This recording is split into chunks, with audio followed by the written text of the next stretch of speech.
For those who don't know, today's videos are mostly caused by a person asking a bunch of whatabouts and a couple of questions. When something happens in the world that seems familiar to someone involving either their hobby, obsession, or just recent events, like repeatedly over the last few months, people crashing or landing airplanes on roadways. It seems to form a pattern when, obviously, if they're on different continents, it isn't. And they're completely different airplanes in different conditions. And some of them weren't really on roadways or highways. They're just misreportations. But here we go. A woman actress in a movie that included one of the sub themes of a subject that immediately triggers people in comment sections all over the internet: human trafficking. Girl in Room 13 and a specific actress that died recently. Now, I'm going to repeat this so that this does not get ignored. She was found to have controlled substances in her system. She was driving erratically. No one did anything to her. She was driving like a maniac and ended up getting killed. That's it. No, there isn't a yeah, but that's what happened. It's happened a dozen times in the last week in other cities, but they're not people that are famous that you can use as a search engine optimized name in a video to get clicks, to get views on a video or on a Facebook posting. Anybody famous, you immediately, it doesn't matter what they're about, you just rope them into whatever conspiracy theory you want and you will get views and you will gain social media clout. That is what it's based on. It's clout chasing and getting clicks and views. It is never about doing any good. Okay, just get that out of your head. Well, let's continue.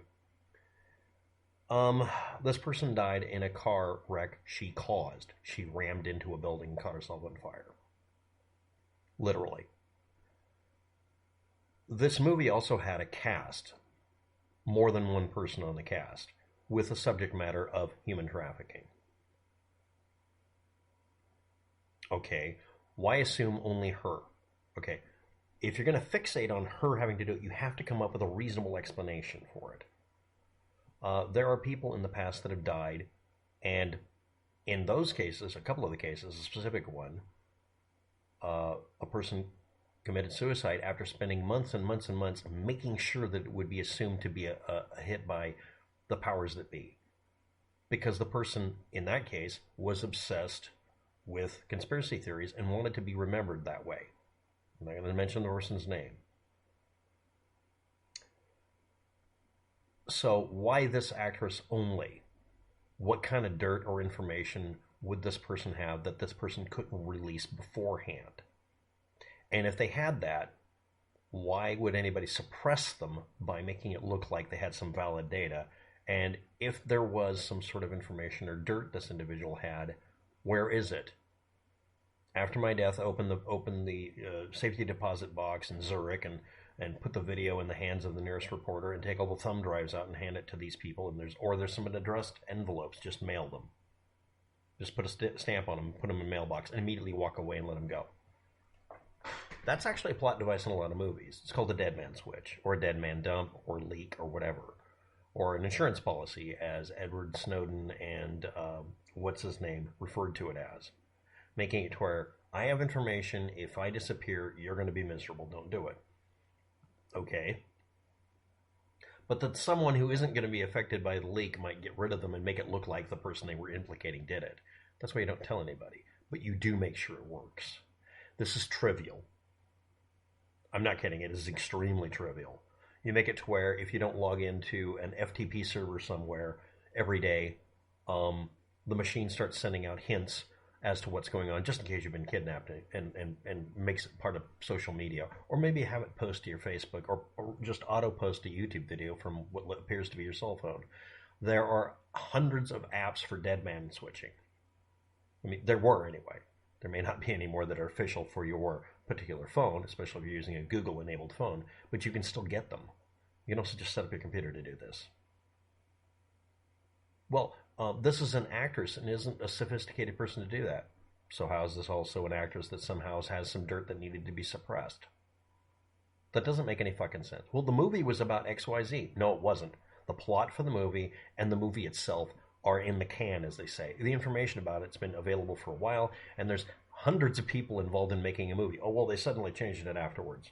Okay, what was it before? You'd have to get more than a couple of people on the cast to say that there was a change, instead of one person wanting to be famous on InfoWars, or InfoWhores as I call them. If someone is suspected of having information that would be suppressed by some powers that be, why wouldn't they make sure there was a confirmable dead man leak lined up? I mean, this could be just a friend that knows if you don't show up for a while or if you suddenly die, release the information anonymously. But the powers that be can prevent that. How the fuck are they going to do that? Explain that to me. Well, okay, here we get another one. Maybe remote technology was used to cause the wreck. The woman was demonstrating all of the characteristics of what problem was going on. The viral infection or the interference going on was in her head. She lost it and was driving badly, probably under the influence of cocaine, but I don't know. Some narcotic has been mentioned. More data will come out later or not. It doesn't matter. It's a single-person wreck of a vehicle. These have happened. Well, lots of prominent people have had these. Yes. Yes, they do. And in the heat of the moment when you're scared, you'll hit the gas pedal instead of the brake every once in a while, too. And a lot of you have done it. You just won't admit it. Human beings make a terrifyingly large number of mistakes.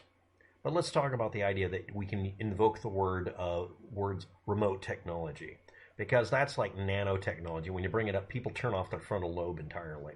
Okay, what kind of technology could cause a vehicle to do something that would cause a wreck? Here's the list.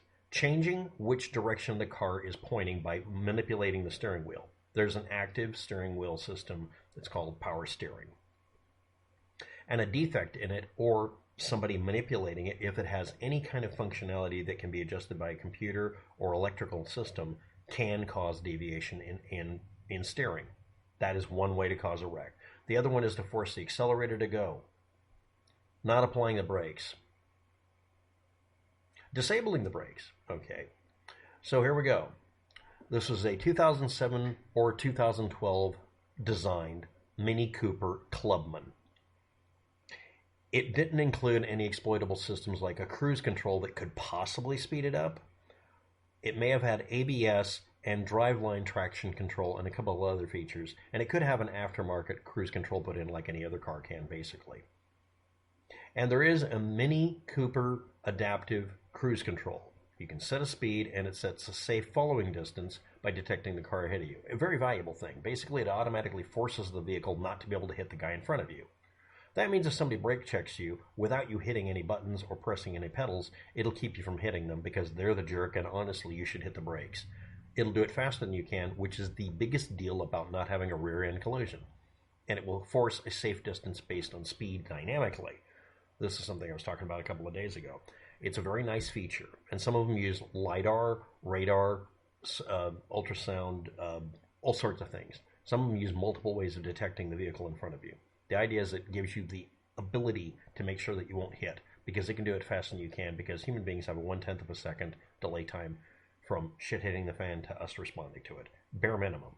And that's if you're on a good day. But that was only available on new mini cars and SAVs as of 2022. So we're now stuck with ABS, which just makes sure the braking works a certain way, driveline traction control, which just makes it to where you have better traction, and maybe a cruise control-like item. Does anything manipulate the steering wheel? I saw nobody mentioning any of that as a standard piece of equipment or a piece of equipment anybody put in. What has been exploited in the past when you look up remote technology attacked the car? Cars that have an automatic parking feature or have the ability to rotate not just the front wheels but the rear wheels so that you can put them at the same angle, so you can back in at an angle by sliding the car seemingly going diagonally or even right to left to park it, to parallel park. Automatic parallel parking function. Does it feature that prominently? I looked up at one time and I found 5 different cars on the planet, five models that you could get that had that feature at one time. And that is the thing that was exploited in people making a car do things like screw up and go into the wrong lane. Unless it had that prominently and commonly, no. What about making the engine accelerate? Again, you'd have to mess with the vehicle in some way that is possible. Well, maybe, and then people whip out that somebody stuck something to the car that caused this. Okay, I want to kill somebody, so I'm going to make the car accelerate violently, endanger a bunch of people's lives, and make it look like a person driving like a maniac and killing themselves, which may or may not work, or just run them off the road, which happens all the damn time. You just drive a car with fake license plates and tinted windows and drive a person off the road. You can see hundreds of videos on YouTube of people doing that. You just have to pick the right spot and the right time of day, hoping that they're there. No, what we have is a person going up and down the roads, screeching, possibly the ABS, destroying their vehicle, running into things, driving like a maniac, and then dying. Now we get to the part where people bring up that is absolutely something that would fool anybody here. The video recording of the person being hauled off. People are at least given neck support after a car wreck, normally. Yes, normally. Why was she seen on a gurney with no neck brace? Because they just finished extracting her out of a car she'd been stuck in for an hour. They evaluated her at the time. She was conscious during some of this time, or most of it, and they took her out of the vehicle, and they covered her with a cloth, probably a soaking wet cloth, covered with some sort of burn emollient kind of stuff to keep her from being injured, trying to keep her from being worse and get her out of the damn vehicle. The vehicle was hard to get her out of. She was getting off the gurney. The firefighters pushed her back down. Any one of you that's ever been in an accident or an incident where you had to be hauled away and are made the responsibility of the people who are extracting you, EMTs, rescue workers, firefighters, any of you can comment. The rest of you aren't allowed to, unless you've worked as a firefighter. Do they, A, let you get up and undo all the work they're trying to do to keep you from getting hurt? Or B, make you lay down so that they don't have to deal with that? She lifted up bolt upright. She needs a neck brace. The likelihood of her needing a neck brace at that point just multiplied, but before that she was laying down flat after being in a car for about an hour at a funny angle, pinned in. The first priority is get her out of the vehicle that was burning, get her away from it because it could still start burning again. Firefighters never trust a fire until it's physically destroyed. And put the neck brace on her as soon as they get her out of there. They don't want to mess with her until she's very far away from anything, and they're not going to do it while she's in a moving gurney. They want her fixed position. They lock the wheels. They'll drop it to the ground to keep it as stable as possible, and then put a neck brace on her. At that point, they covered up with a cloth from the head down, trying to keep her from having any injuries, infections, or agony from the second-degree burn she was covered with. She was bright red. And her being high as fuck meant that she sat up. Sorry, but that's what happened. That's one of the things. The other thing that can cause exactly the same thing is being in a car wreck and getting burned and being pinned for almost an hour. Adrenaline kicks in, or she's freaking out, which is what you would do. And that's also the reason that they would hold her back down and say, you have to get back down. We're trying to keep you from getting hurt. You might hurt your neck. Please lay down. And someone asked, well, how did she die? Okay. You've been in an injury, and it's listed as having anoxia of the brain. Many things can cause it. We don't have any details. Okay. Blunt trauma to the head. What could cause this?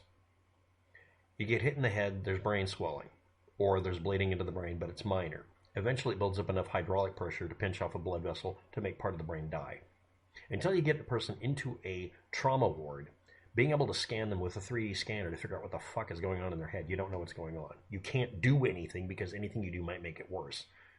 And the extremely long period of time of her being in the vehicle was the major factor. But once they got her out, she showed signs of being lively. But she also snapped upright like that, whipping her head back and forth, probably giving herself whiplash. She showed signs of being hysterical at that moment.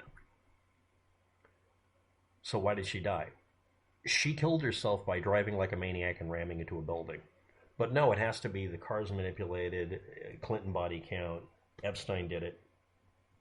There was a movie involved. She was going to release the tapes. Or she's yet another example of someone in Hollywood being batshit crazy and high. I don't know, and you don't know either. Why do people come up with these crazy stories? Because they want to make themselves famous on Facebook or something. Stop repeating that information because it's not information, it's BS. Thanks for watching. Have a good day. Good luck.